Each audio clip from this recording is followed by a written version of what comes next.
Welcome, everybody. We're going to get started. The screen never goes dark like that. Okay. Just hit this button, screen sharing on. Okay. Because that's what controls the screen sharing. Oh, perfect. Thanks. Okay, perfect. Awesome. All right. Couple stragglers coming in the back. All right, thanks everybody for showing up. This is our first Atlassian community event of 2020. The slide deck is old, it still says user groups. We'll get that updated. So I'd like to welcome you on behalf of the Atlassian Toronto community leads. So myself, I'm Mike and Longlad. I work at Mozilla, so that's why we're here in this space. We've got Susan Hoth at the back and Kamal. Yes, Kamal's doing the very important work. Yes. So he'll say hi later, and then Danny Zucchero can't be with us today, but he also helped arrange the food, so he's also still very important.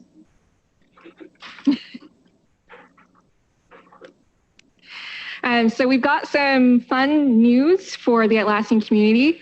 The Atlassian community as a whole was voted Community of the Year.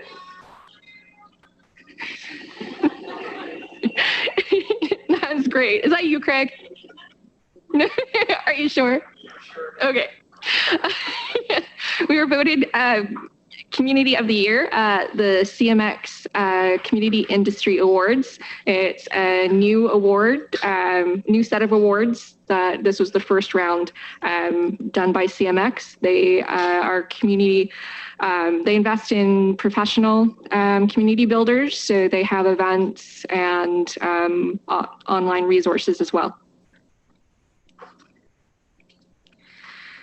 All right, so we've got some upcoming events. We've already got a couple of our next events half planned.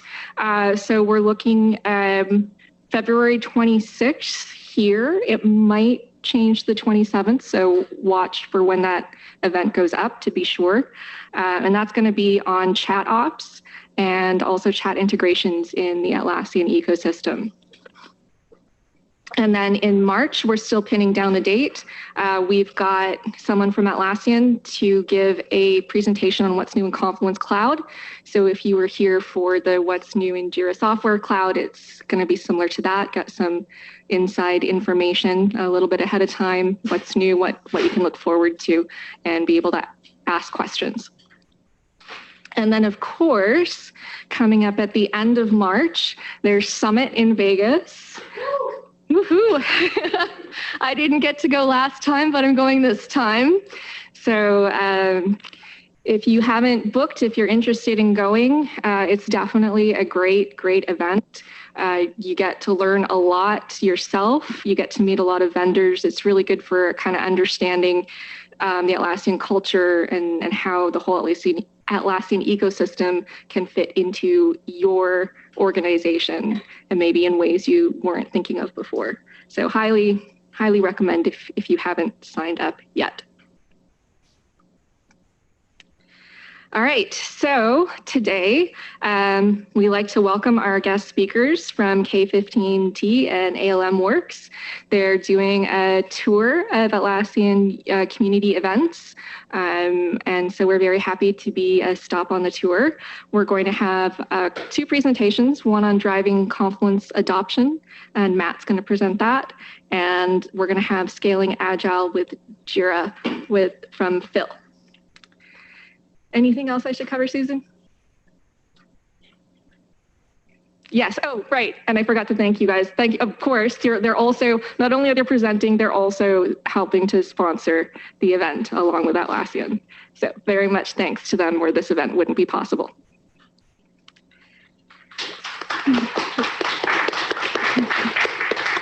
All right. So we will start with Matt. Come on up.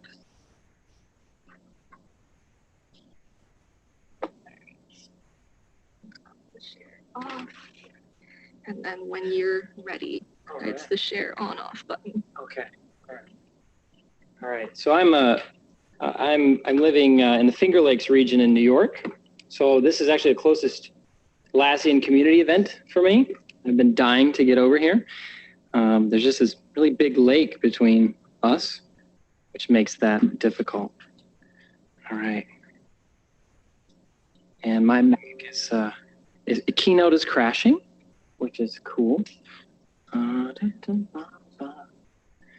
You buy Macs because things don't crash, you know? What's the Control-Alt-Delete on a Mac so you can force quit something? Anybody remember?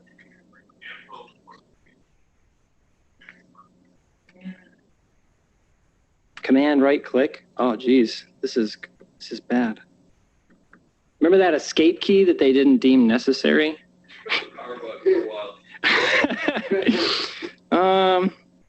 Yeah, I might just have to do that.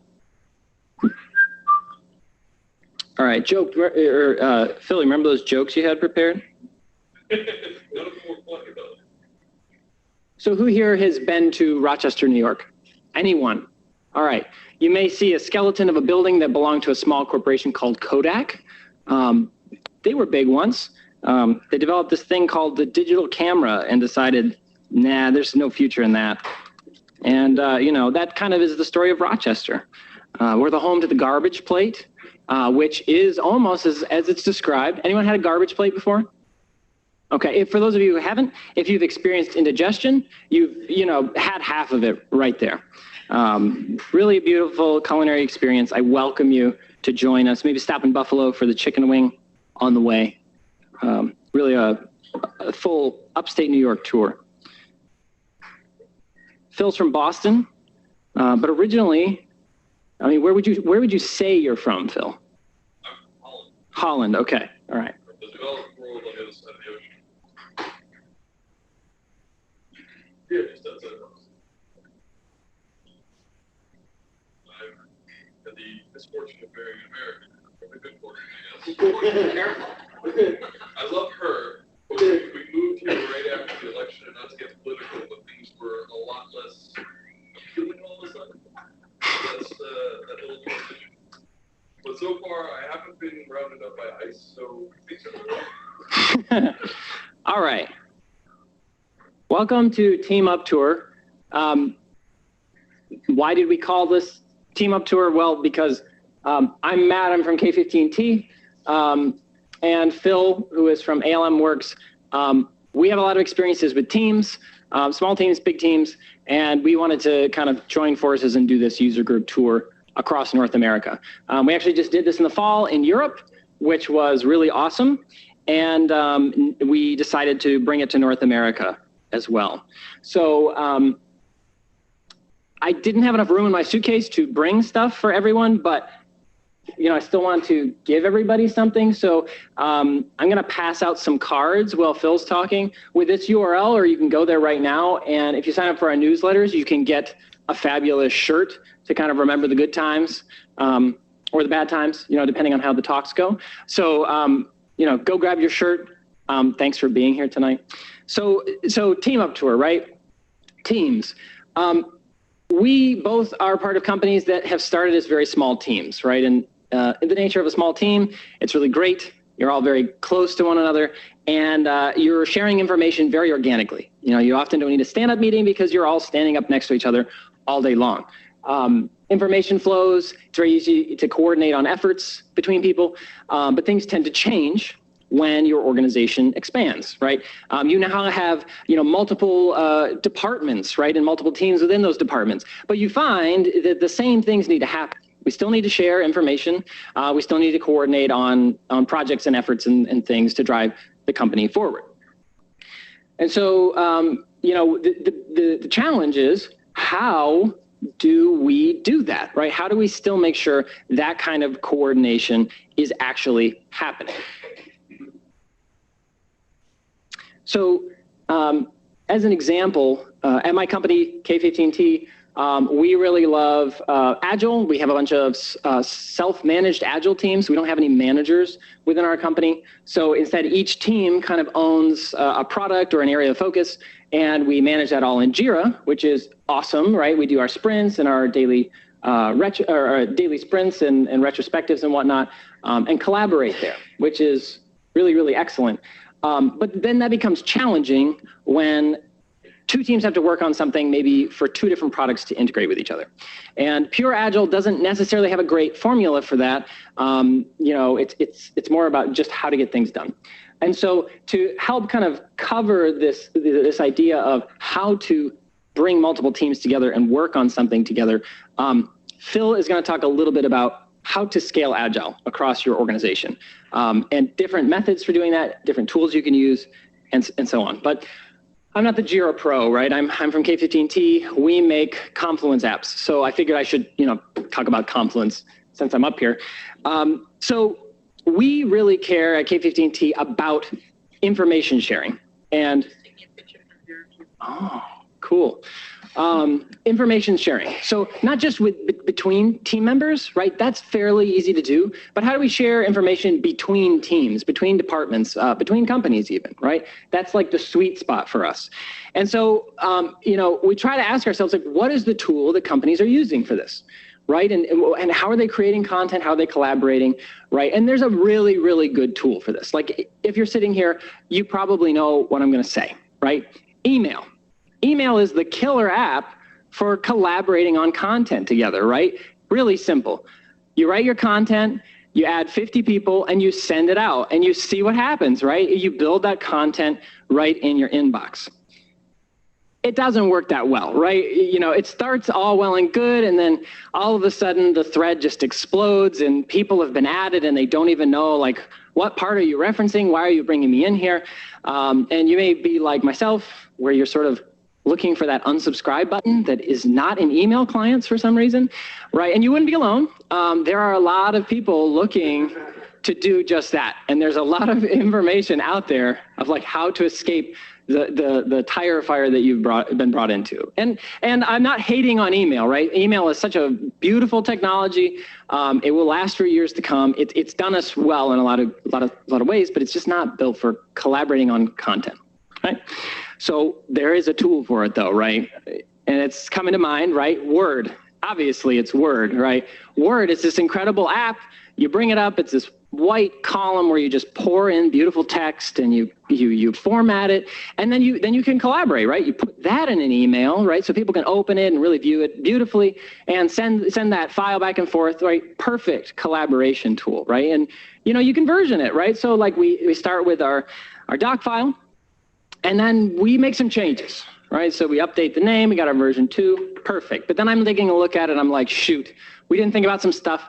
And so I add some thoughts, but it's like, I can't make the decision for everybody. So I just kind of like slap my name in there. But like, as I'm working on it, the team changes it again. So then I have to go and add my changes again to version 3. But that's okay, right? I schedule a meeting, we go through all the documents, and we merge them together into a final. And that, like, great. Like, this solves everything. We got our final version, but then we share it with another team, and they do some text editing, add some stuff. And so we got, it's good. This is the final version, right? And then we get it off to the design team, and they add some graphics.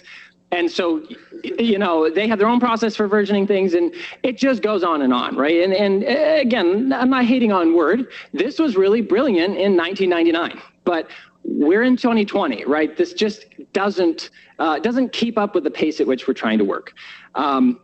But there's a solution, right? There's got to be a way that a team can get together and collaborate on content at the same time, right? It's 2020, right? And you know what I'm going to say? The tool, of course, is Google Docs, right? This solves the problem. Now I've got my white wall of text that multiple people on my team can work on at the same time. Like, it's pretty cool, right? But we found this is really great for teams to collaborate, but it really tends to create silos within organizations, because when you set up Office 365 or G Suite, you set up team folders, right? And you share documents with teams, and it's sort of intended that each team has their own sort of area in these tools. And so they do solve that like online collaboration piece, but not so much the information sharing. And these sorts of tools have created a lot of issues for our teams. Like on average, people get 121 emails a day. That's a lot of email. 49% of people have trouble just finding the information they need.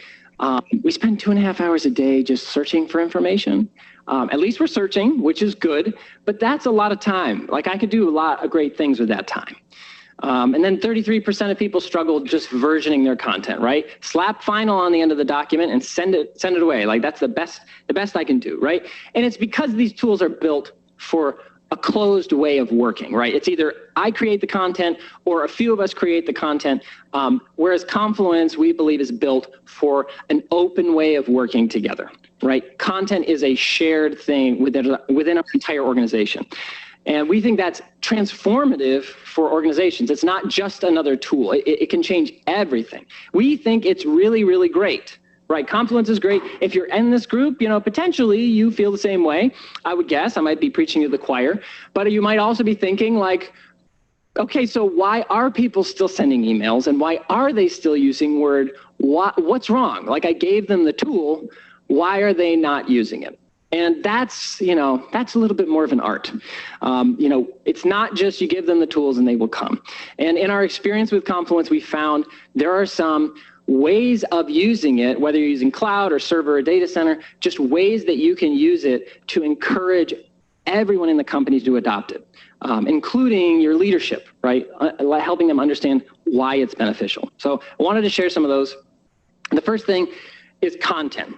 Content really, really matters. So like, take the example of like, there's an art exhibit in town and you sign up, you go in, the first room is filled with beautiful artwork. You're really loving it, very inspiring. And you walk into the next room and it's just empty, right? There's nothing there. And every other room is just blank. There's nothing else there. Like, that's not really what you signed up to go to, right? And you wouldn't recommend it. You would never go back, right? The same feeling happens if you get to a Confluence space and it's like blank, right? There's like, oh, there's a few meeting notes over here and there's an old, draft of a document here, but there's, the things I'm looking for aren't here, right? I'm looking for like, where's our checklist for this thing? Or, what happened to the area where I share ideas? Can I find my travel info for the organization on here? Or like, what about our design guidelines? Are those here? What about our processes? Can I find those anywhere? Or we're just like, can I ask a question? Where is this stuff, right? And you will lose people very, very quickly if they come into Confluence and they can't find that stuff, right? It doesn't become a reliable source of information for them. But if you work for an organization who has adopted Confluence, like Atlassian or K15t, there's a really easy answer for any of these questions, and that is there is a page for it.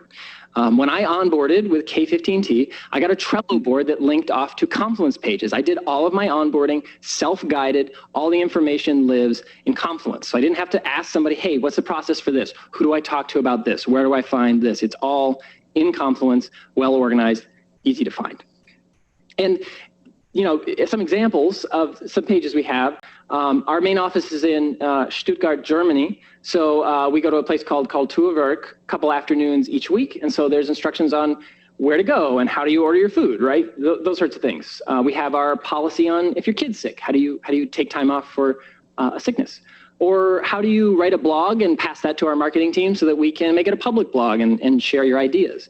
And this isn't like just a K15t thing, right? Atlassian is doing this as well. So, for example, if you are in the San Francisco office, there's a page on, how do you bring friends into the office and can you bring dogs? What's the policy there? How do you get a new card key? All that information lives on one page. And just think about how much time this page saves the facilities team and the maintenance team and the security team and all those other teams. And the person who's asking the question. You don't have to track somebody down. All the information lives in one spot. And that idea of time saving is actually like a really important one for when you're trying to talk to leadership about the value of Confluence. Like, for example, think about meetings.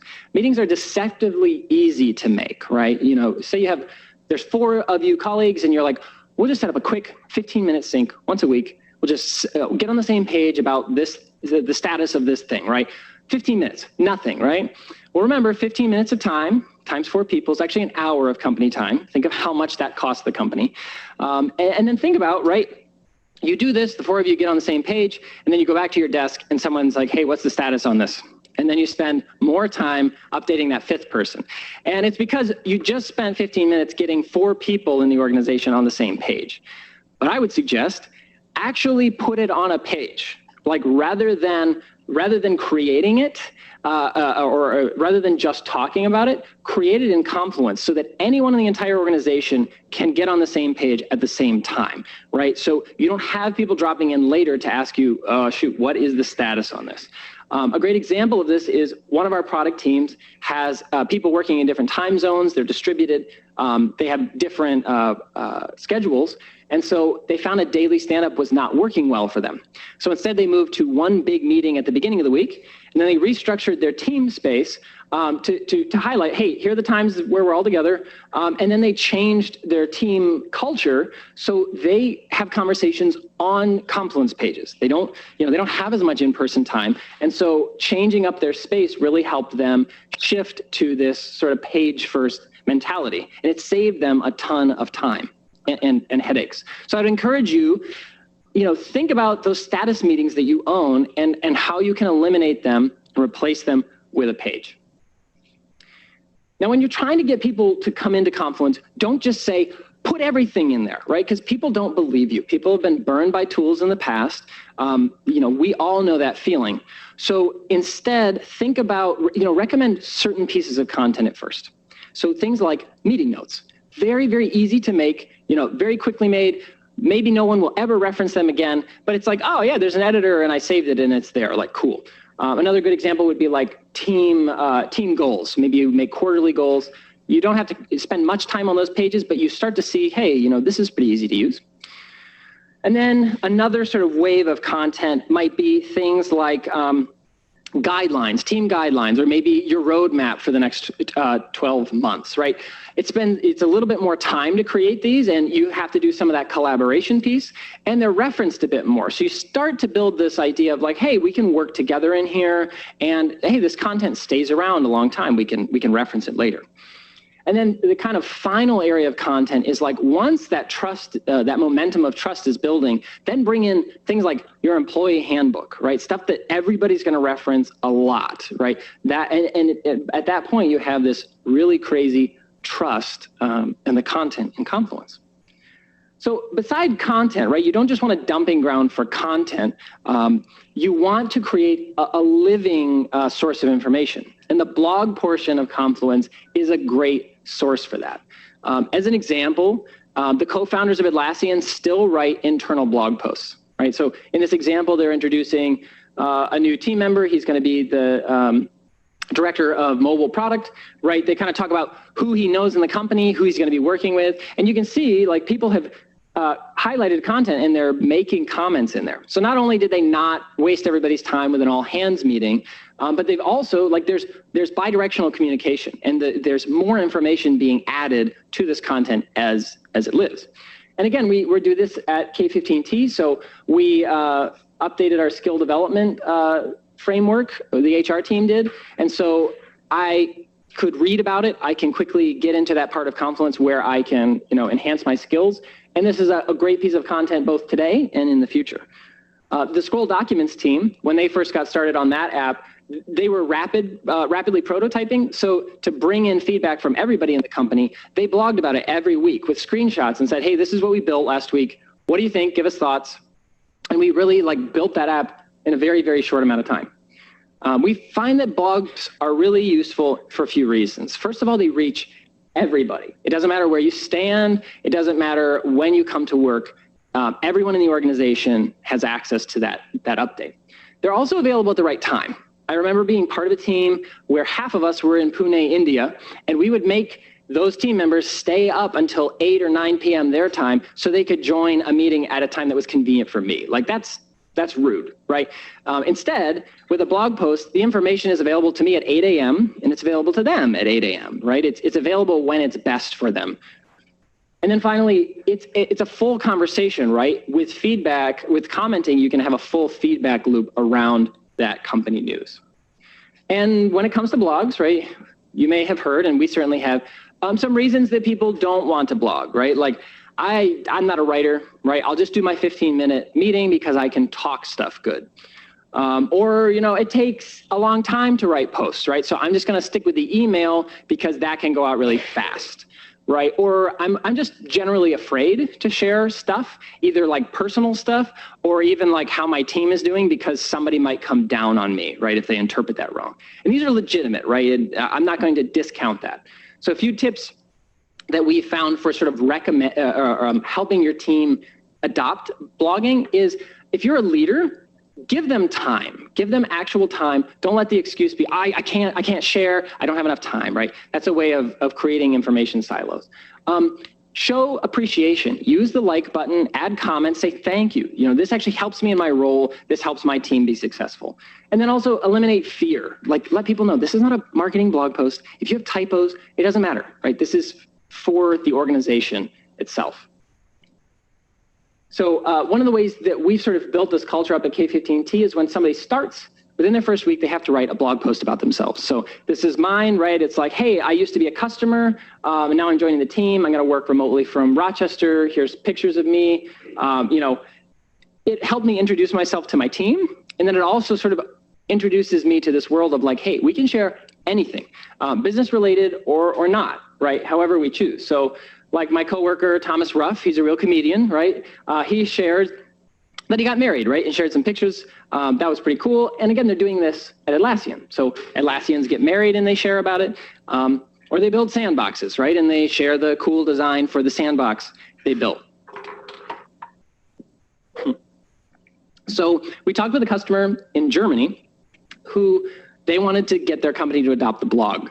So the way they did this, or one of the ways, was they would randomly bring in a cake and they would put that cake in a random room in the office and they would make a post on the blog. And the only way to find out where the cake was to look at the blog. You're also like, if you had a piece of cake and someone asked, you were sworn to secrecy, go look at the blog, right? That was just one sort of carrot or stick that they used to get people to recognize the blog is the source of important news, right? So, use your cake. And in fact, we recommend that users subscribe to all company blog posts in every space. And you might be thinking, oh my gosh, like that's a lot. I think at Atlassian, they write like on average 50 internal blog posts a day. You don't have to read them all, right? Think of it as a newspaper. Well, remember those, right? You would skim through and there were stories that were interesting to you and then stories where you didn't think they would. And then all of a sudden you're like, oh, wow, I do care about what legal's saying about this thing. Like I'm going to read this. That's the value of having all the blogs sort of at your fingertips.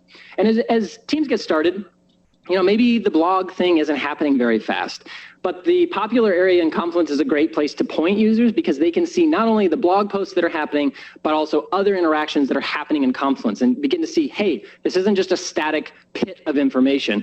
There's actual collaboration happening here. And again, you might get to the point that Atlassian's at, like this top blog post has 42 comments and 108 likes. Like someday I dream of writing a blog post that is, that effective. You're kind of creating the fear of missing out. Not that we want fear in our cultures, definitely not, but like people are beginning to feel like, hey, I don't want to miss a blog post because I don't want to miss something that's going to make me and my team successful. So as a prior technical writer, I really, really care about structure of your content, right? Who here has seen a team start with a new Confluence space that has very quickly devolved into chaos, right? It's like, oh, I can make a meeting note. Where did that go? I'll make another meeting note, right? I documented this project we're going to take on, but then we don't end up doing it. So it just sits there and it's stale. And so, you're like, oh, okay, this is a disaster. Easiest way is we'll ignore that space and we'll make another space, right? And we'll start new and we'll change our ways, right? Don't do that, right? Think twice about that because spaces matter and spaces really should be aligned with teams or like really big, portions of your company efforts. It is not good for users to see spaces constantly changing or maybe even being added. We talked with a customer who said they created a new space for every project they took on. And they started 2 new projects every week, which means they created 100 new spaces each year. That is not a best practice. That's like overwhelming. It'll be impossible for people to trust and find where the content is. Instead, I'd recommend have one space called projects and then have a parent page for each of those projects in that space and then child pages under those. Like different way of thinking about it, but it makes it much, much easier to find that. And pages are cheap, right? They're free. Make as many as you want. But, with caution, right? It's easy to create your wall of text on a page. And that's when you encourage your team members like, hey, we can break this content up. We can use headings and some structure and add some imagery, right? Think like web designers maybe a little bit. And then, hey, it's pretty long, so let's break it into subpages, right? And you kind of, not only does this make Confluence search behave a little bit better, but also it kind of gives that table of contents feel so they can read through the structure of all the content you have. Remember, these are new concepts for people who aren't familiar with Confluence. And we found there's sort of two types of content that lives in spaces. There's like anchor pieces of content, like the product roadmap and the product documentation and the employee handbook, right? They don't change a whole lot. They're always in the same spot. It's really easy to figure out where they should go in the page tree. Then you have these other ones, these like free spirit pages where it's like, like I had a conversation with somebody, so I wrote it down and I don't know where to stick this, right? Meeting notes, those sorts of things. Confluence can handle this, but we can do it wrong, right? And it tends to lead to like the broken window syndrome, which is like, hey, I walked into a building and there was already a broken window, so I'm gonna throw another rock and break that window, and the next person will do that, right? Your space will devolve into chaos. So to prevent this, we have a few tips, right? So maybe recommend that people draft stuff up in their personal space and move it to a full-time space when they're done. Or maybe have a whole dedicated space. If the team is creating a lot of content, have a space where they can draft stuff, and again, like move it to a more permanent, dependable space afterward. One we use at K15t is having a page in each space that we call the attic. And that's where we put the pages where we're like, we don't think we're gonna need this, but maybe we will, right? And like we know from real life, you should clean out the attic from time to time. Or maybe you just have a great naming convention, like, hey, put the word draft in the page if you're drafting it. That way in 6 months, if we find that it still says draft, we're gonna delete it because it's not reliable information anymore. And that responsibility, right? Some people have talked about like having a gardener, right? So a person in the organization who's responsible for a space or two to make sure that content's still reliable and up to date. We find this doesn't scale well, and that helps kind of shirk the responsibility. Instead, we recommend letting everyone know, hey, this content is ours together, and every team owns the spaces that they work in. Give them the ability to delete stuff and to modify stuff so that the team maintain the content. I mean, they know the content best, right? They know if it's useful or not. And so these are like great methods, ways that we can manage content and help people come into Confluence. But as an app vendor, we were like, okay, can we make something that would help with this process to kind of like help with this odd thing, Confluence, especially those kind of rough edges in Confluence that are hard at first. And so we kind of looked at this like Word to Confluence gap. What are things that people do in Word that are kind of weird in Confluence? So like one example is, how do they organize content, right? It's pretty easy in Word. It's just a column of content, right? Kind of weird in Confluence with pages and structures and all these things. What about the documents overview? Maybe with Word, you can kind of find them in SharePoint or where the heck they live. And then in Confluence, again, it's like, where is everything? Another might be version management, right? I mean, you can update the file name or the page name with a, version 1, 2, 3 final, but that's kind of tricky. And then how do I share it? Especially if I'm the first one on my team to start using this thing, how do I get it to the rest of the people that are still using Word, right? So to solve some of these things, we came out with our app Scroll Documents, which kind of, was intended to ease some of these pains. So the idea with Scroll Documents is you can create content all over Confluence, which is what Confluence is great for, but then bring it together in a document, which is what a lot of people are familiar with. So for example, creating an employee handbook. An employee handbook contains content from the HR team and the marketing team and the security team. They're all over the place. That's the way it should be in Confluence, but you need to bring it together in one solid document that you can give to new hires, right? And so to bring this all together, you can create a document. So you give it a name and a description, and then it's blank when you get started, and then you just start searching for different pages within your Confluence instance, and you pull them in and you order them the way they ought to be in your document. And then now you have a single document of all that content that you can share with people. And they can use this interactive table of contents to, scroll through the whole thing. Like, this is much more natural. This feels kind of like Word, but cool because it's Confluence. Another thing is like, okay, where do these live, right? People spend a lot of time trying to find stuff, and let's be honest, sometimes that includes times finding stuff in Confluence. So there's an overview area within each space. So you can see there's a documents area on the left-hand side where you can go and find these documents and look at some of the information about them so that you can, find the employee handbook and other things in the space.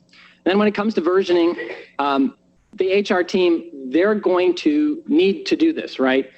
So for example, they want to create our version 1. The way they do that, right, is like, we're working on a version, and then we take a snapshot, a version snapshot. It's like, okay, here's version 1. We're going to give this out to everybody, but we need to keep working on it because we're a cool company and we're improving stuff for people, right? Okay, cool. We got version 2, going to take a snapshot, and we'll keep working and so on. And that's all built right into scroll documents, right? And you can also restrict them. So like, hey, version 1 doesn't apply anymore. No one should see this anymore. They shouldn't be able to edit it. And you can do that really easily on the document. You give it a name and a description here, and now you have this kind of log of all the different versions, and you can compare and see, like, what did we change? Oh, okay, yep, that makes sense. And then, right, again, we're talking about users that are new to this. How do I share this stuff with my teammates, right? So an employee handbook, you might still be printing it out, for goodness sake. So it integrates with our Word and PDF exporters so that you can export them using branded templates. So I'm going to export this as a PDF, right? And we've added all of our corporate logo and branding and headings and whatnot so that it looks and feels like an employee handbook should, right? It's connected to my brand and we trust it. So scroll documents, it's great for some teams when they're adopting Confluence, and it's great also because it's on cloud and server and data center soon. So like at the end, very philosophically, this is a great talk, but there's really sort of 2 things that we tend to see happen when you're pushing Confluence adoption. The first is you and a group of champions are going to have to push hard.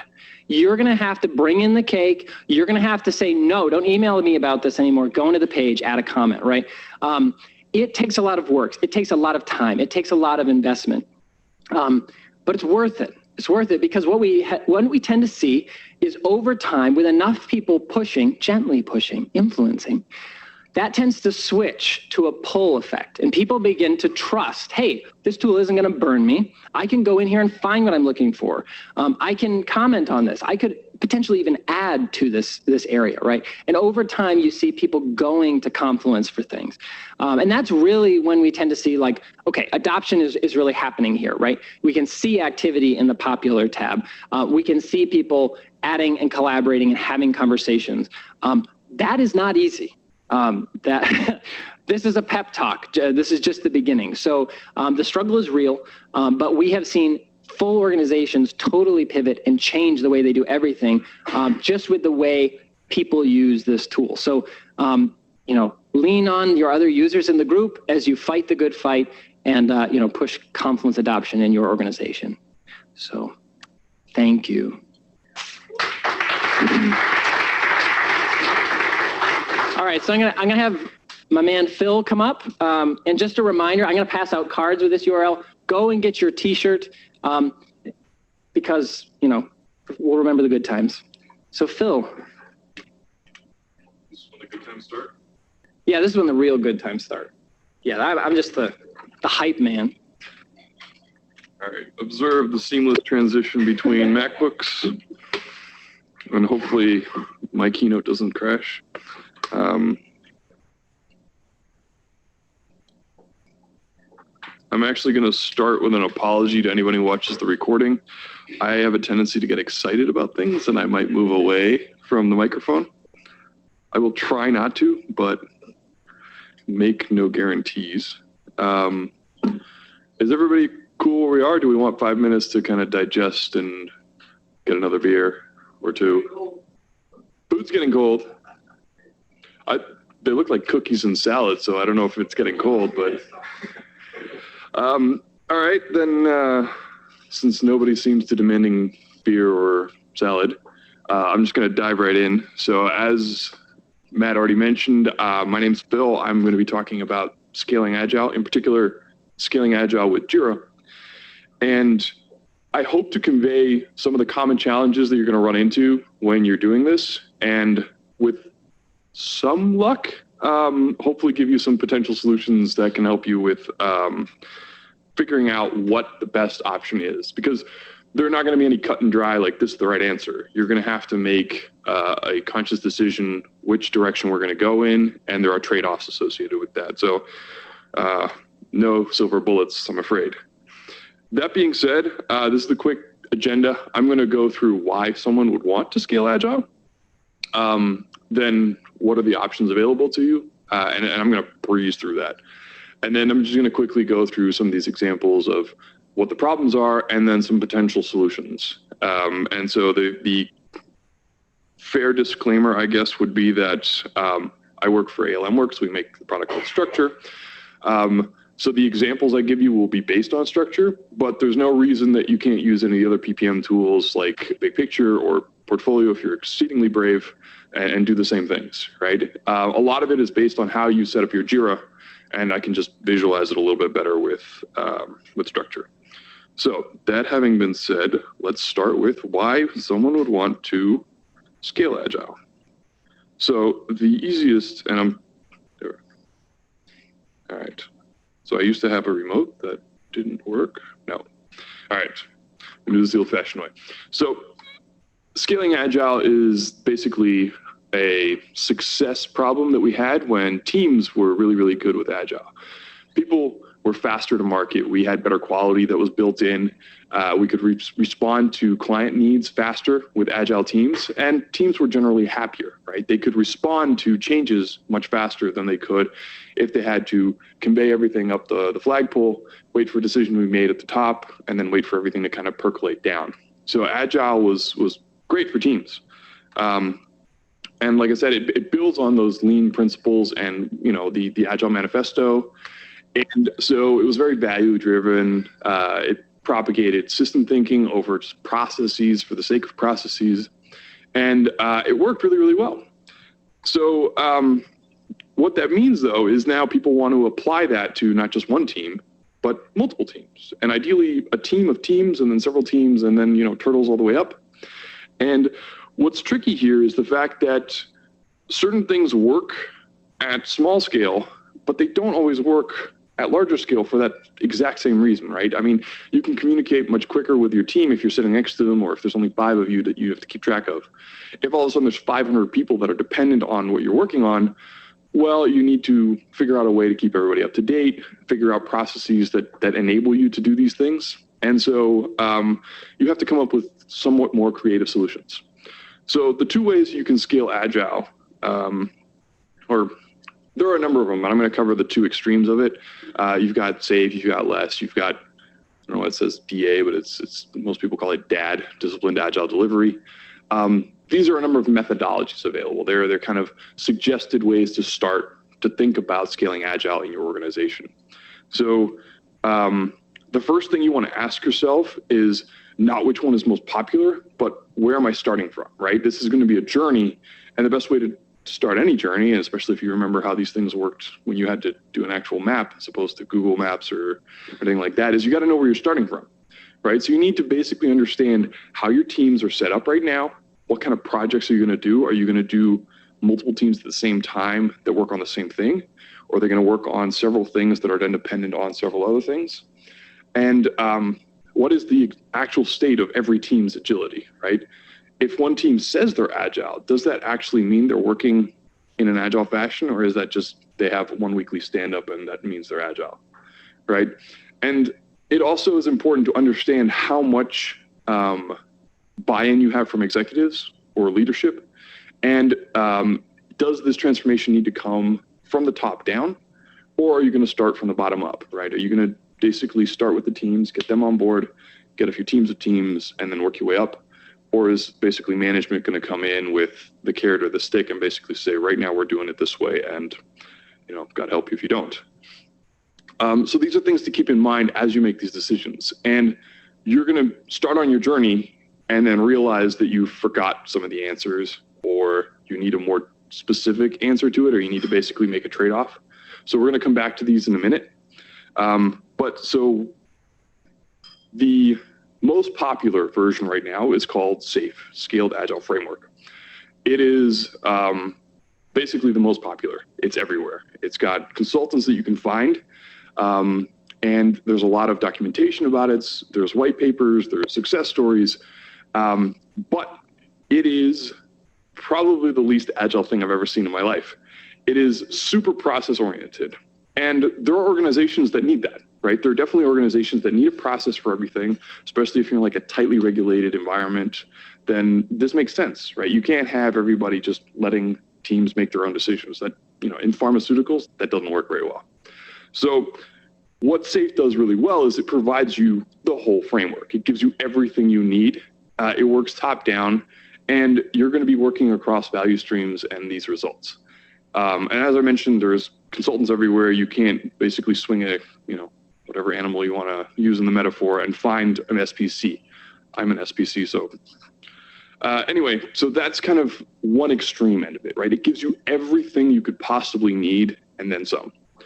On the other end is literally someone who came up with the concept of taking Agile from its principles, which we call LESS, which is just large scale Scrum of Scrums, and trying to apply those to an organization, right? So they take the lean thinking, they take systems thinking, they try and make everything as transparent and take the advantages of Agile and apply it to just more people. And there are some benefits to this. It's very loose, but it does really embody the Agile manifesto as it was intended, right? It's very much principles over processes. It's people over rules. It's Agile, right? With the capital A. The problem is it also means you have to fill in a lot of the blanks. And sometimes that's not ideal, right? You need teams that are actually fairly mature in their Agile processes to actually adopt this, because you know, you are empowering them, and by empowering them, you're having them make the decisions. And if they aren't at a point in their Agile maturity to make these decisions, then it very much becomes an inmates run the asylum kind of situation, and you're going to have to, you know, call the whole thing off and restore order and then kind of take it from there, right? So it has a lot of potential in the right situation. So you have to go back to that original checklist that we talked about. And most people will find something in the middle, right? This is kind of a spectrum where you have a very process-oriented setup and you have a very flexible-oriented setup. And if you take, again, that Agile methodology at its core, take what works, leave the rest, right? Just find what works for your team, and every organization will be different. And you're going to have multiple conversations about this inside your organization. So you might need to actually pivot as we do these things. And so once you settle on SAFe or, you know, Spotify or some of the other things, that's just the beginning. Like, the long road is still ahead of you. You're going to run into all kinds of pitfalls about technology, about processes, people that don't want to get on board. And so you're going to learn a lot along the way. I could tell you it's going to be a lot of fun. It's not always going to be a lot of fun, but generally it's considered something that people really enjoy and actually learn from when they look back at it. But you know, it's definitely not easy to predict what it's going to look like, right? So reality has a tendency to be a little bit different. Now, the whole point of being here at an Atlassian community event is that most of you are hopefully familiar with Jira. And so what I'm trying to convey to you, and a lot of people I've talked to, is they're Jira admins or they're Scrum Masters or they're in charge of the tooling. And someone comes up to them and say, we're going to be an Agile organization now. And you are like, what? What does that mean? And so we're going to have to make kind of that kind of understanding of what that means for our tooling and the responsibilities we have towards our team, because the tooling drives the way we do work, right? And it might limit what we can do based on what kind of tooling we have available. So we're going to have to make certain decisions and be cognizant of some limitations. But first things first, don't panic. There's a lot of information out there. You're not the first ones. A lot of people have gone through this. So there's people who can help, people you can share war stories with, people that can provide a shoulder to cry on, but also can tell you like, hey, we tried these 3 things. This worked, this didn't. And let's start with Jira first, right? Because Jira is really, really great for teams. That's how it got huge. Teams loved it. But it's also very, very flexible. And I say but because that means you've got your hardware team working in Waterfall over there, and you've got your software team doing Scrum, and then you've got your business team with their Kanban boards, and everybody's doing slightly different things because they could, right? They customize it to the way they want to do it. And it was highly configurable, but that also means that everybody went in their own direction. And we're all working in the same database, but no one's really looking at each other's projects, and maybe there's a little bit of linking, but that's it. So it's a good starting point, right? This is going to be our foundation that we're going to build this house on. But we need to understand that right now we are all over the map, and we need to start, herding some cats and reining everything in. So let's start with one of the big questions. We are going to need to basically agree on what project type goes in what level, what issue types we're going to make available. And the first problem you're going to run into is that if you do Scaled Agile, for example, but similar projects or problems exist elsewhere, is they talk about the epic, then the features under that, and then the stories under that. That's their hierarchy. That's all the literature talks like that.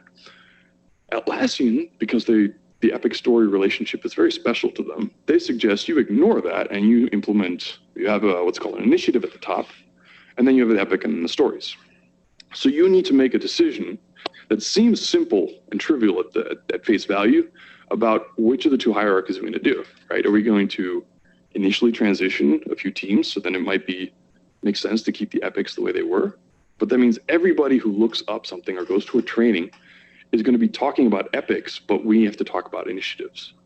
And so it's not that trivial. You have to make sure that you understand what it means if we are going to do initiatives, epics, and stories, like Atlassian says, or if we're going to follow SAFe literally and say epic, features, and stories, because it limits what we can do on the Kanban boards or on the Scrum boards. So these have impacts for the way our teams work. So that looked easy, but you're always going to find someone who's going to be mad at you because all of a sudden the icon doesn't line up or it doesn't say what you expect it to say, and people get really attached to these things. So moving along, we have our business Kanban board, right? We got people who like their swim lanes and they got everything in the right place and they want to work that way. And one team working that way is fine, right? You can put everything in a board and then assign things. But when you start working across multiple teams, you're not dealing with 10 or 50 issue types at a time in flight. You're talking about hundreds, maybe even thousands of issue types, if not more, constantly in flight. And this board with thousands of issues on them, good luck figuring out where everything is, what's currently needs attention, things like that, right? So we're losing some of the overview here. Well, we've got our Scrum boards, right? We can see the epics and the stories at least, so I can go click on the epic, figure out what stories are assigned to it, move things in the sprint, change the rank a little bit, and I'm starting to get a little bit more insight. But I can't see anything else, right? I have to click to another one to see those things. And any inter-project work or inter-team work, I need a board for that, a special one. And then we're going to have a sprint. And then, either we're going to have two different boards where we're going to create the sprints on, or we're going to put everything on one board and put the sprints in there. But if we do two different boards, that's easier for the teams to self-organize. But I hope they call the sprints the same thing, because otherwise, everything's going to get lost. If someone talks about sprint A, B, and C, and someone else has been labeling by the week that they start on, then things are going to get very confusing after a few days. So we're already losing sight of some of these things because you need to keep an overview. And especially in that initial phase of transitioning to this new way of working, people are going to do it wrong. People are always going to put things in the wrong way, put them on the wrong board. So you need to have that insight to correct people when things are going wrong. So we were talking about multiple teams. There are going to be dependencies there. So let's link them, right? We're going to link the dependencies. Item A blocks item B. So far, so good, right? Everything's still relatively standard to Jira. But we have introduced an extra level in our hierarchy, right? We have the initiatives or we have the epics at the top, whichever we end up agreeing on. And we need to link those to the item type below that. And in a proper scaled agile organizations, we're going to have a layer above that too. And maybe even one above that. We'll have capabilities and enabler epics and stuff like that. So we're going to run into linking problems there, right? We have to attach them in some way because we don't have that same epic story link for everything else we create. So we're going to have a meeting, or we can put it on a Confluence page, and we're going to say, all right, we're all going to use the implements link type that I just created, right? And team A goes over there and they link it parent implements child. Team B goes over there and said, parent is implemented by child, because that makes sense to them. We're all using the same link type, but we're going in the wrong direction here. So how do we fix this? Well, we can have another meeting, or we can start clicking back and forth, or we can have a script that we run every day to fix these things. That's not ideal. All right, well, let's call it a wash. We'll leave the links where they are, and we'll create another one, contains, right? So my epic has features contained inside it. That doesn't have ambiguity in there. And so we're populating and polluting our link space. And there are definitely places that have 52 different link types, and no one needs 52 different link types, but they exist. And so we're losing, again, that overview, right? Because we need to keep things as simple as possible, because as we scale this, it's already going to explode. And if we allow people to create a new link every time they think something doesn't quite match up, then again, we're going to have issues. And we can't find things when we're looking for an implements link, but we already agreed that we're doing contain. So Jira doesn't give you that kind of intuition, that insight you want into how everything is related. And then finally, we want to add Confluence, right? Because not everything in our organization is an issue. Our corporate strategy doesn't go through the workflow of an issue. It doesn't sit in to-do for a while, and then it goes to design review, and then in testing, right? Our corporate strategy is. So it belongs on a Confluence page.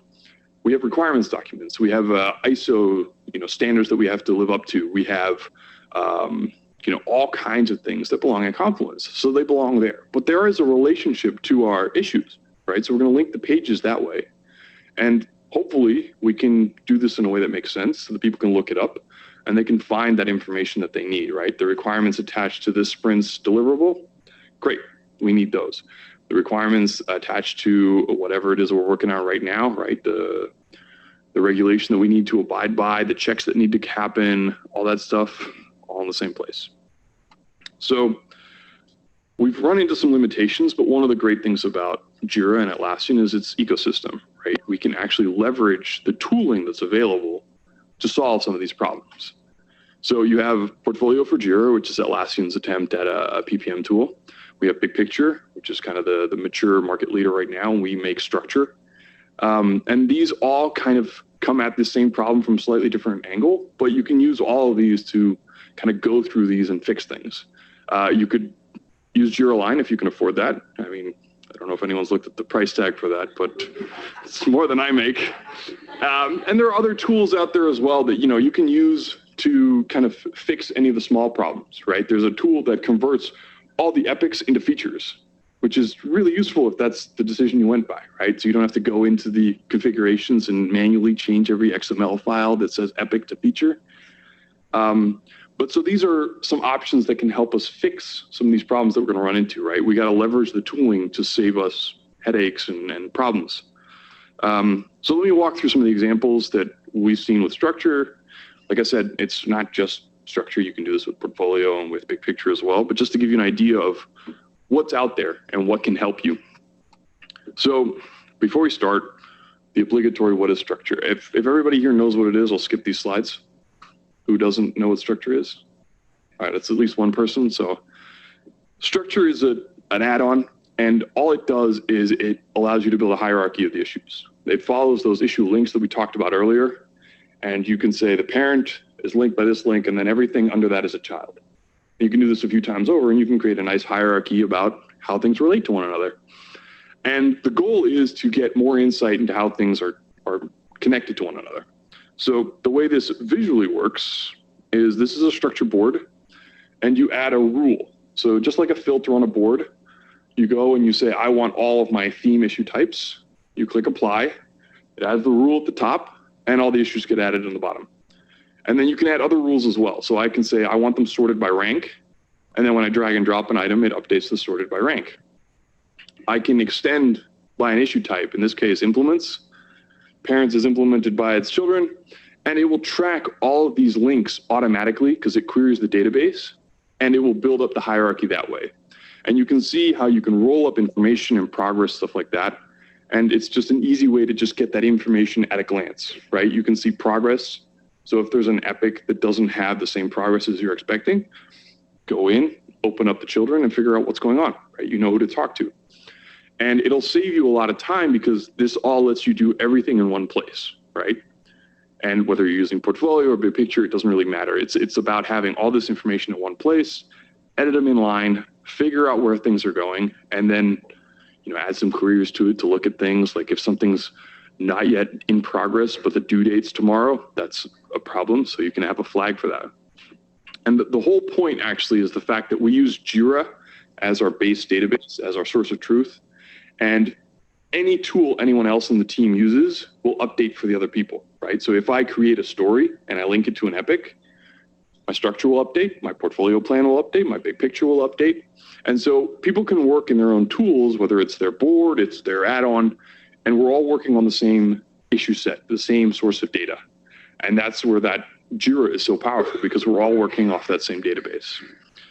So let's start with the full hierarchy. Let's get insight into how everything lines up, right? We can put our strategies at the top, we link the issues at the bottom, and everything just kind of flows from there. And this is great for the team level at the bottom, so you can see how everything is connected to each other. What you're working on really matters. It kind of fits into the plan for the organization. You can see what other teams are working on, what's in progress, all that good stuff. It really builds up that kind of buy-in, that sense of feeling a part of the team. And it works for leadership as well. For leadership, you might want to make it read-only because sometimes they like to click on things and stuff breaks. But essentially, it gives them that same insight. I mean, they'll all be looking at the stories, they're going to be looking at everything at the top, and they're going to be wondering why the progress isn't the right way or why the budget isn't adding up to what they thought it was. But, they have that insight from the same place, from that same source of truth. And instead of sitting in a meeting and waiting for leadership to ask you, like, hey, what's the update on that project? You pull up Jira and you show them what the current roll-up is, and you have an answer for them. You don't have to spend 2 hours looking for that data. So that saves you time, it saves leadership time, it saves all your team's time because everything is coming from the same place. This is what that looks like. You can also add a little bit of grouping, so you can group your Scrum team by sprints. You can group everything by their program increment if that's what you want to work with. But putting everything in the same place is great because it rolls up and it works across projects, and it gives you that insight in one place. That's really the main selling point. Like, you can do 1,000 really cool things with this, but if this saves you, an hour a day looking up stuff, keeping track of things, that's worth a lot. And that solves a lot of people's problems already. Now, we don't have to actually do everything from the same place, right? We don't have to add a column for every item that we want to update. You can click on an item and then you can see all the issue details that Jira gives you in the same place. The advantage here is the same thing. You have one tab open, because I don't know how many of you guys probably had 42 tabs open with different boards and filters and everything else. But that's a problem because then I can't remember which tab had that project in it and, whatever. So this saves you that kind of time because you can put everything in the same place without polluting the columns and that glance that you get. So you can change, though. You don't need to necessarily start at the very, very top, right? I can start at the epic level or the feature level and just start from there and put in everything at the bottom. Because we're working on the same database, we're working on the same issues, we're going to be getting the same results, but we don't have to populate it with everything, right? So you don't have that same, like, I'm losing the forest for the trees kind of feeling. And once you get to that, you can give everybody access to make their own hierarchies to look for what's important to them. You can have release train engineers, if you've got one of those. You can have Scrum Masters just look at what their teams are working on. And you can start with the traditional hierarchy of the largest component and how it's broken down. But where structure comes into its own, where it's a little different from everything else, is you explicitly design the hierarchy, which also means, I'm going to skip this because I already said all this. All right, these are not in the order I thought they would be, but that's fine. One of the other things you can do is you can define a different hierarchy. I can add all of my stories that are assigned to my team, and I can say the children are everything that's blocked by this. So instead of seeing the stories and the subtasks in a hierarchical sense, I can now see the potential amount of work that this item, if I work on it, enables, right? So what I'm holding up. And by the exact same token, I can set up something the other way around. I can see what is being blocked by this. So I can track all the requirements, all the dependencies that my projects have before I commit to working on them. Because if I'm working on just my board and I figure, all right, these things, this is 3 story points, I think we can knock that out. We've got 2 more days. give it to Bob. Bob works late. And then it works. And then only when we start working on it do we figure out like, crap, that's blocked by something from the other team. We got to find something else to do. And we go back to a meeting, got to figure everything out. This allows us to solve these things and make these decisions as we make the decision what to work on. We can look at the blocking relationships and what's blocked and just figure that out. And this kind of flexibility, you can work in a lot of different ways. You can use it to look for people who linked the wrong way and then fix it, right? And do it all at one place. So there's some cool stuff you can do here. As I mentioned, you can also just put your Confluence page in the structure. So just like you can add the issue details, you can put the Confluence page there, you can click in it. And what this really allows is people to put their feedback as they have their feedback. Now, this is a little dangerous because then people will tell you what they're thinking. But instead of waiting at the end of the quarter and sending out a survey that everybody's going to forget about, and you need to remind them that they need to fill in this survey because you're collecting feedback, just put it on a Confluence page. And then every time someone runs into a hiccup, they'll tell you about it. And they will. But every time something works, they'll also tell you about it because it's so easy to just click on the button, click edit, and then add in, oh, the icons are too small. We need to figure out a way to change that. Or having Matt come over every day is distracting and no one gets any work done. You can add the little bits of feedback and you will get all the nuggets that you wouldn't otherwise, that people forget about, but that do cost them 5 minutes here, 5 minutes there. And these 5 minutes add up in an organization. So it's a great way to kind of still capture information and by making it much easier for your team to get all this done. And no emails, which is awesome. Now, this is a dirty word in a lot of agile organizations, but Gantt charts are actually kind of useful. We made a tool that takes your Gantt chart and makes it a response to the data. So in the old days, when a Gantt chart was originally invented or used, they would create a plan, make a Gantt chart, and then it was the team's responsibility to make reality basically match up with what your plan was, which is, I don't need to tell you, a bad way to do project management. But that overview, that having that kind of how things are related to one another, one thing will start after another, that's actually really informative. It's a great, insightful way to see how things relate to one another and what's blocked by what. So having a Gantt chart be responsive based on your real-time Jira data tells you what the state of my project is and what is a realistic date for things to be done. So if you add this into your feedback loop, it becomes very useful in your weekly stand-ups or in your reporting to leadership. What does that look like realistic? We've got our epics here, and this is what happens. You throw them in there and you can see what quarter you can expect things to be done based on your estimates. If you disagree with it, click on it, drag it, it moves, and everybody can see the update in play. What we can also do is do this at the team level. We can take the sprints that we've scheduled everything in, visualize that, and now we know basically by the end of what sprint can we expect these functionality, this feature to be done. And so that helps you kind of plan, but also manage expectations without people constantly coming to your team and saying, hey, when is that API going to be done? Because I really need that. Well, they can just go here and look at it and say, all right, they're going to work on it this sprint. Things will be done by Friday if that's the end of the sprint date. And then they can expect things there, right? And if not, then they know who to talk to. They said, hey, your Gantt chart looked like it was going to be ready. What happened? And then, some sad story about Bob getting hit by a bus and we're all over the, just figure something else out. And adding an extra dimension to this, there's some simple ways to do resource planning as well. You assign the work to an assignee. So you can actually see if the thing you planned matches up with reality. Do they have the capacity to do the things I assigned to them? Because there will be things that only a certain person can do, and they can only work so many hours a day. And so you can see over allocation very quickly. And you can do this at team level, so at the epics, or you can do that at the story level, or you can kind of mix and match and see what's going on. So it gives you that kind of insight again right away. Is my plan realistic, or am I already going to run into problems in the sense that, I'm over allocating or I'm over expecting my team to deliver on these things? So this is a tease because this is something we're working on right now. After we've been doing this for a while, we're an agile organization where everybody's happy and leadership is telling everyone we're agile. When we have a few of these projects knocked out, we've got historical data. We archive the issues, we archive the structures, and no one ever looks at them again, right? Nobody cares. But it does tell you how your team performs, what their tendencies are in terms of like you give them an epic and how many stories they break that down into.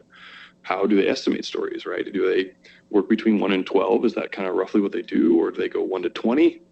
And this team insight actually allows you to make planning decisions, because if you take that data that you know about your team and you apply it to epics that haven't been groomed yet, you can get a rough idea of how many stories are going to come out of that and how fast and how long it's going to take them to burn up those stories.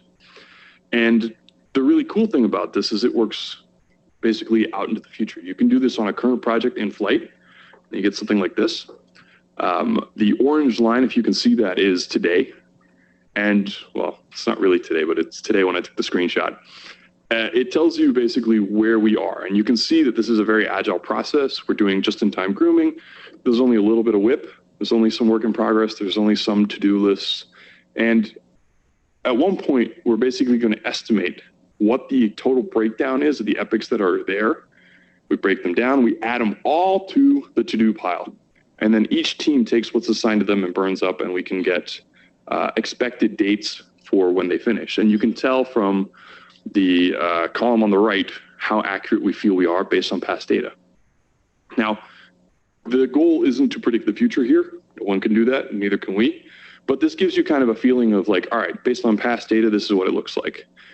But in reality, we need to add a project manager or someone in the loop that says, well, they're going to have 10% less capacity, so let's knock 10% off this. I need 20% capacity for maintenance of the new project that we just launched, so I need to take that off as well. Or this team is working on a new stack, so they need to take some time to ramp up. So you can actually tweak a lot of these things and get that in there as well. So you can use your past Jira data as information to feed into what they're likely going to do in the future. But we're going to launch all that. That, by the way, sorry. This is already inside structure. If you have it, we can turn that on and we can play with it. We're going to turn that into a full app that we launch at Summit. So if you're excited, which I can tell all of you guys are, we'll be in Vegas with that. Stepping back, some of the lessons we learned about Scaling Agile, about approaching Jira as our shared source of truth, and then using some of our skills as Jira admins and knowledge to facilitate this. It's really important to start knowing where you are and where you want to go, right? What is the goal?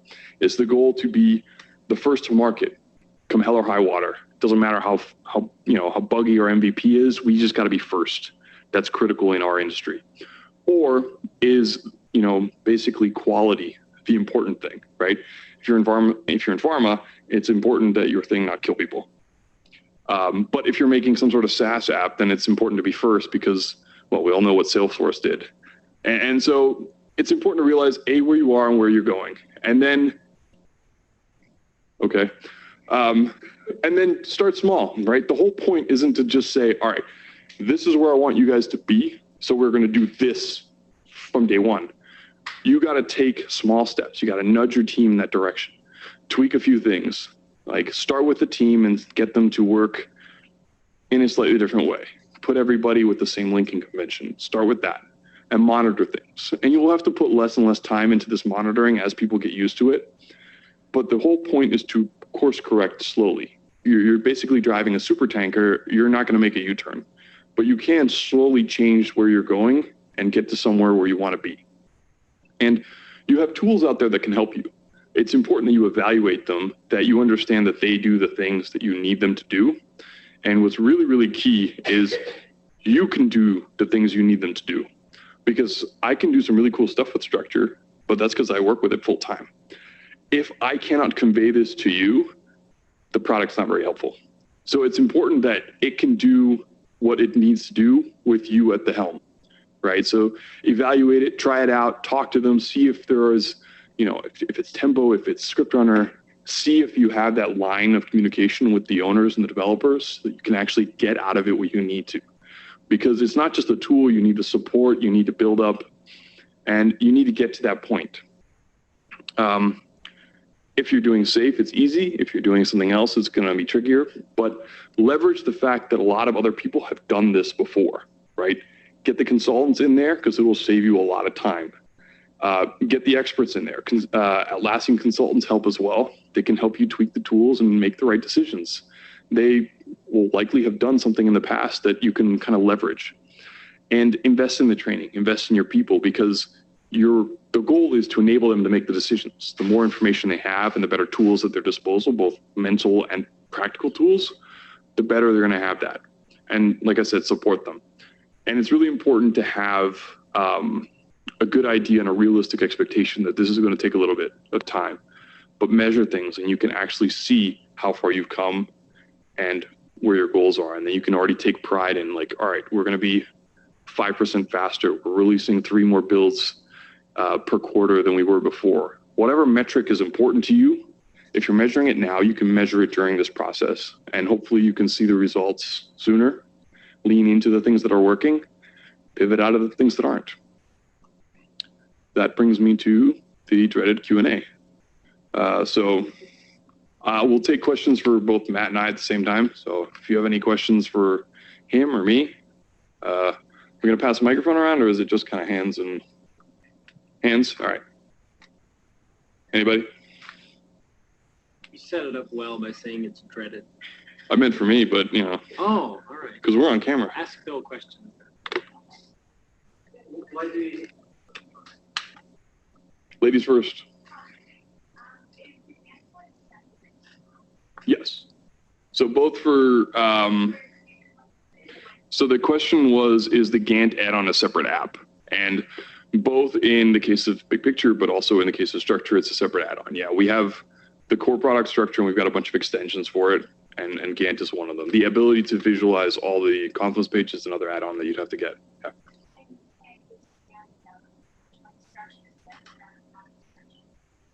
So the question was, you can't use Structure Gantt without Structure, which is true, because one of the cool things about Structure and Gantt is that you can define the hierarchy any way you want. So there are no assumptions about how things are connected. But that does mean you need to tell it in the structure how the Gantt works. Because if you have epics, it'll visualize the epics. You have stories, initiatives, all that stuff. So yeah, it's a necessary component, but it's very helpful. Question? Actually, had a question about Okay.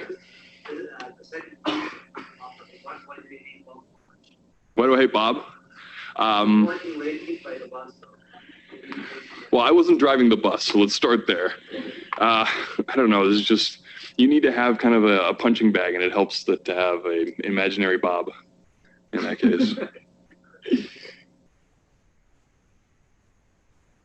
One more? Yeah.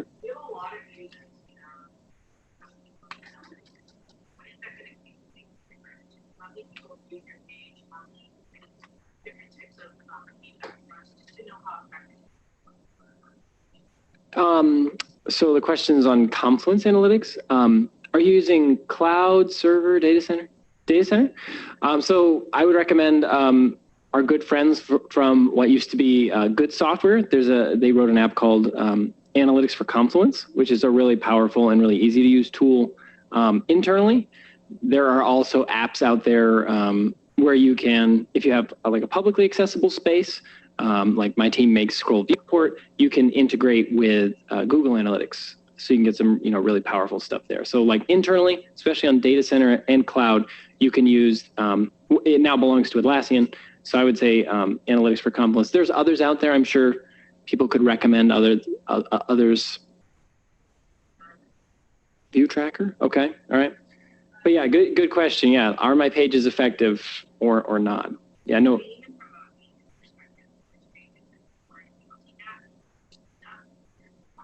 Yeah. Another one, better archiving, is that what that is? Yeah. Content archiving, yeah. So that'll, you can set like an age where it's like, hey, check this page, see if it's good. Yeah, great question. Yeah. And again, like some of that, hopefully if you have enough activity, enough culture, your team is really churning through the content and you're finding, hey, like this stuff needs to be updated. I know we just did that internally because we had someone who was like, hey, we need to do this. But yeah, great question. Other questions? Yeah. So these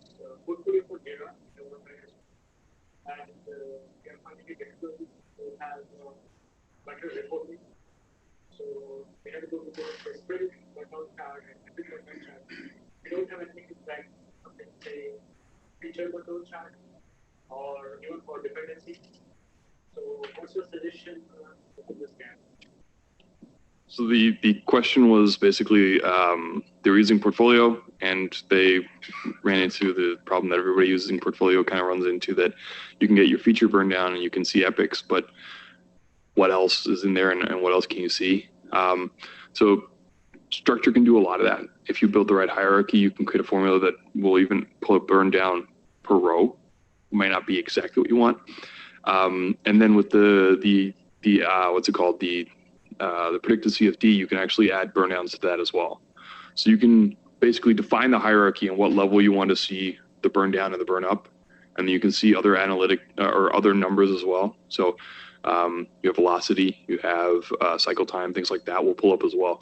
And because the tool doesn't assume hierarchy, you tell it what level you want to look at, which also means that if you want to go initiative level or whatever above that, you point at that level, tell it what else is under it, and you can see the roll up of all these statuses. And also you can bring that board into Confluence, right? Yes. Or not in Jira. So you can, yes. So you can, for example, you can embed a gadget in a Confluence page. So you can put the results there and have them be live. So you can point leadership to a Confluence page that has the gadget. It's read only, so they can't break anything. And then every time they go to that page, it reloads everything correctly, and they have a live look at what the latest information is. I think that's it. Yeah. Thanks very much, guys. We want to, yeah, thank you. We want to let people get to the food. If there's more questions, you can sort of like gather at the front. You don't have to stop. And of course, you know, you can mingle, ask questions. There's partners in the room as well to help answer questions. So yeah, you don't have to stop learning right now. But again, thank you very much, Matt and Phil. This was a really awesome event. We had a really great turnout. We're very glad that you reached out to us to do this. You're very welcome. So yes, please, the food's at the back.